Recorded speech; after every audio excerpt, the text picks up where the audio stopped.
All right, so we're going to talk about the neuro exam in a newborn, and this is definitely one of those exams that's pretty different than an exam in an adult.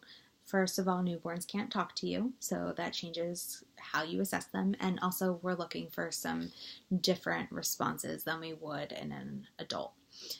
So you're going to assess your patient, and then you want to see how alert they are.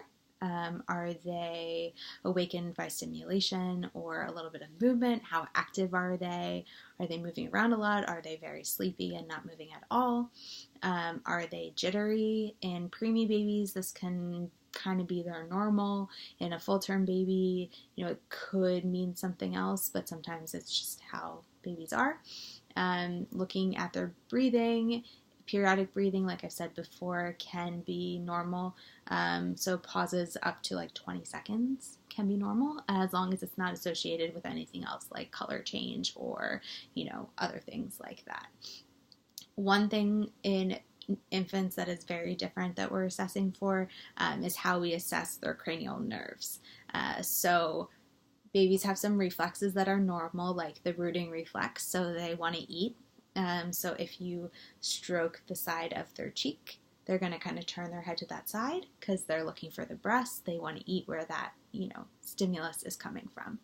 The Neuro reflex is their startle reflex, and what you do for this is you're going to lift the baby up, supporting them, obviously, if needed, or lift them up by their hands here, just slightly, not that far, and you kind of drop them back a little bit. And what they're going to do is they're going to put their arms out and they're going to have a little grimace on their face. And that's what you're looking for with the Neuro reflex. The Babinski reflex is also something that you see in newborns, and that is obtained. You stroke their foot, and what's going to happen is they're going to kind of spread their toes, and their big toe is going to go back a little bit. Other things that we look for in babies is their posture. Are they, kind of like calm? Are they hypertonic, which means that they're like very tight? Are they hypotonic, which means that they're, a little more, limp and relaxed than a normal tone would be? To test each of the cranial nerves, that's something that's very different than what we do in adults. So the pupil reflex is normal. You're going to check, like I've talked about before, you shine the light, see if their eyes react. That's cranial nerve 2. For cranial nerves 3, 4, and 6, you can do the doll's eyes test, which means that you're going to move the baby's head around, and you're going to see that the eyes go the opposite direction of the way that you are moving the head.